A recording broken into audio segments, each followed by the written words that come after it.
सभी को नमस्कार। आर्य संस्कृत क्लासेज इस यूट्यूब परिवार में आप सभी का स्वागत है। प्यारे बच्चों, इस वीडियो में हम सभी कक्षा 8 रुचिरा तृतीयो भागा इस पुस्तक के पाठ 14 को पढ़ेंगे, जिसका नाम है आर्यभट्टः। इस वीडियो में इस पाठ के प्रश्नोत्तर अर्थात क्वेश्चन आंसर को लिखेंगे। तो प्लीज बच्चों, अगर नए हैं तो चैनल को सब्सक्राइब करें और वीडियो पसंद आए तो इसे लाइक करें। देखो बच्चों, इस पाठ का जो पहला क्वेश्चन है वो क्या है? एक पदेन उत्तरत। एक पद में आपको उत्तर लिखने हैं। पहला प्रश्न है, सूर्य कस्याम दिशायाम उदेति। सूर्य जो है किस दिशा में निकलता है?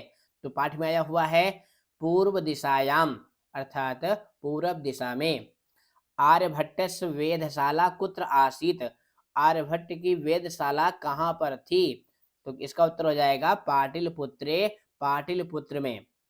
महान गणितज्ञ ज्योतिर्विच्चा कः अस्ति। महान गणितज्ञ और ज्योतिषी आचार्य कौन हैं? तो इसका उत्तर हो जाएगा आर्यभट्टः अर्थात आर्यभट्ट। आर्यभट्टेन कः ग्रंथः रचितः। आर्यभट्ट के द्वारा कौन सा ग्रंथ लिखा गया? तो उत्तर है आर्यभटीयम। अस्माकं प्रथमो उपग्रहस्य नाम किम अस्ति। हमारे देश के पहले उपग्रह का क्या नाम है? तो इसका भी उत्तर हो जाएगा आर्यभट्टः। इसके बाद आपका दूसरा प्रश्न है पूर्ण वाक्येन उत्तरत, यानी सभी प्रश्नों के उत्तर आपको फुल सेंटेंस में लिखने हैं।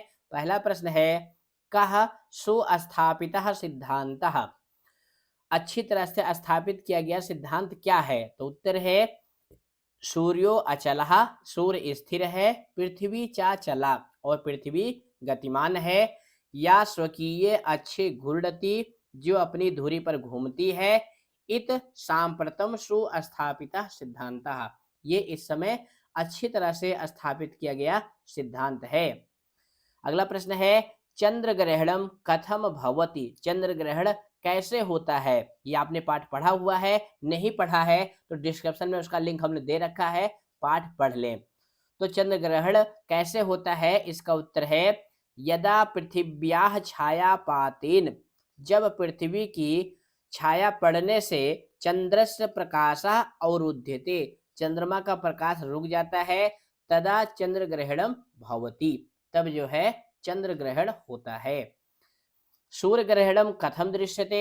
सूर्य ग्रहण कैसे दिखाई देता है? इसका उत्तर है पृथ्वी सूर्योः मध्ये, पृथ्वी और सूर्य के बीच में समागतस्य चंद्रस्य, आए हुए चंद्रमा की छायापातेन, छाया पड़ने से सूर्य ग्रहणम दृश्यते, सूर्य ग्रहण दिखाई देता है।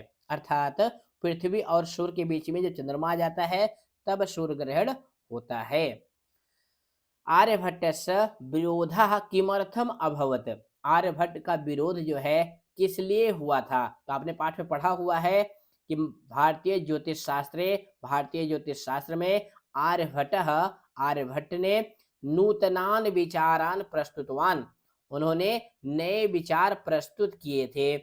एतेव तस्य विरोधः अभवत, इसीलिए उनका विरोध हुआ था। अगला प्रश्न है प्रथमो उपग्रहस्य नाम आर्यभट्टः इत कथम कृतम। हमारे देश के पहले उपग्रह का नाम आर्यभट्ट, ये किस लिए किया गया? तो इसका भी उत्तर है आधुनिकैः वैज्ञानिकैः, आधुनिक वैज्ञानिकों के द्वारा, तस्मिन् अर्थात आर्यभट्ट में, तस्य च सिद्धांते और उनके सिद्धांत में, समादरः प्रकटितः, आदर प्रकट किया गया। अस्मात् एव कारणात्, इसी कारण से, अस्माकं प्रथमो उपग्रहस्य नाम आर्यभट्ट इस इति कृतम, इसलिए हमारे देश के पहले उपग्रह का नाम आर्यभट्ट किया गया। अर्थात उनके सम्मान में ही पहले उपग्रह का नाम आर्यभट्ट रखा गया। इसके बाद आपका तीसरा प्रश्न है रेखांकित पदानि आधृत्य। रेखांकित पद को आधार बनाकर प्रश्न निर्माणम कुरुत, आपको प्रश्न निर्माण करना है। यह प्रश्न भी लगभग लगभग हर पाठ में आ रहता है। तो पहला क्या है? सूर्य पश्चिमाम दिशायाम अस्तम गच्छति। सूर्य जो है पश्चिम दिशा में अस्त होता है। तो प्रश्न हो जाएगा सूर्य कस्याम दिशायाम अस्तम गच्छति। सूर्य जो है किस दिशा में अस्त होता है? पृथ्वी स्थिरा वर्तते, पृथ्वी स्थिर है। इत परंपराया परिचलिता रूढ़ी, ये परंपरा के द्वारा प्रचलित जो है रूढ़ी है यानी अंधविश्वास है। तो परंपराया परंपरा के द्वारा, तो प्रश्न हो जाएगा कया किसके द्वारा। आर्यभट्टस्य योगदानम गणित ज्योतिष संबद्धम वर्तते। आर्यभट्ट का जो योगदान है गणित और ज्योतिष से संबद्ध है।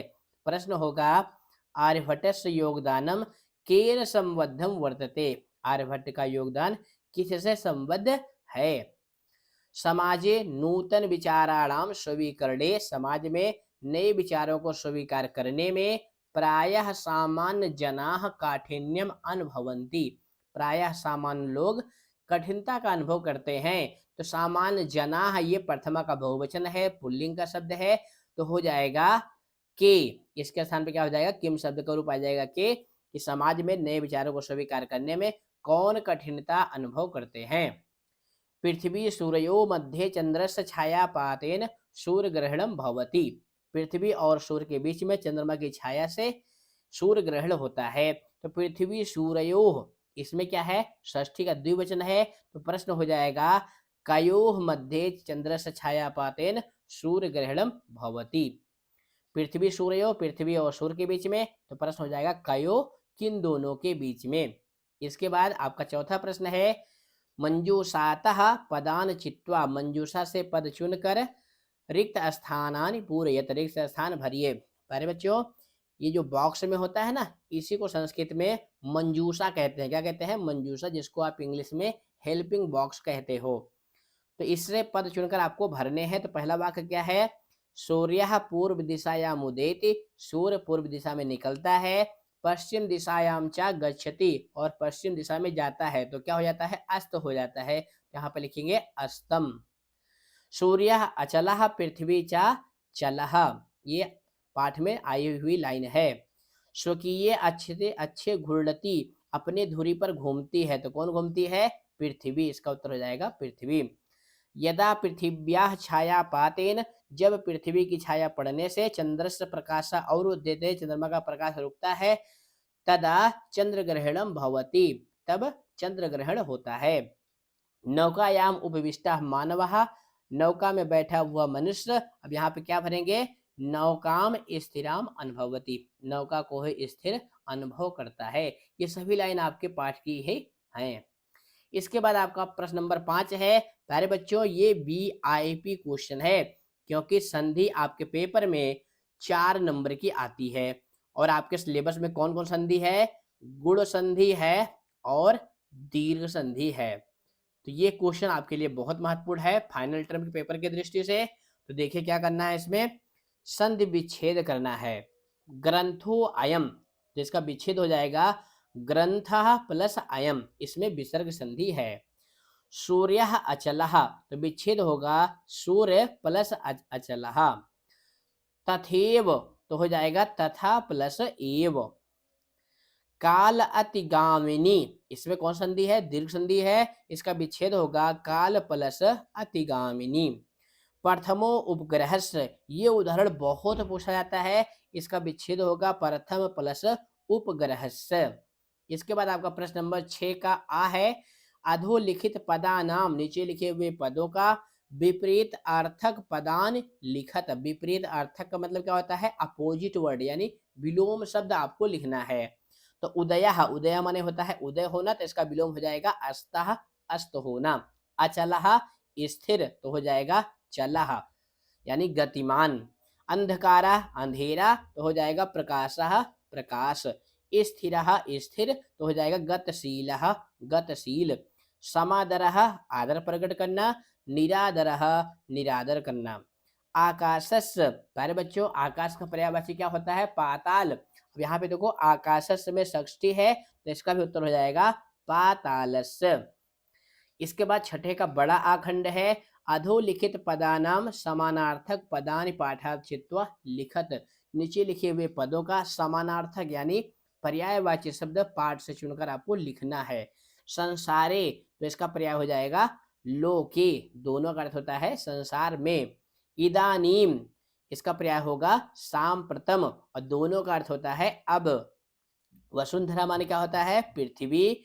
समीपम, समीपम माने क्या होता है, पास में, तो इसका पर्याय आया हुआ है पाठ में निक्सा। ध्यान देना, निक्सा माने होता है समीप में। गणनम, गणनम मतलब गणना करना, तो पाठ में आया हुआ है आकलनम।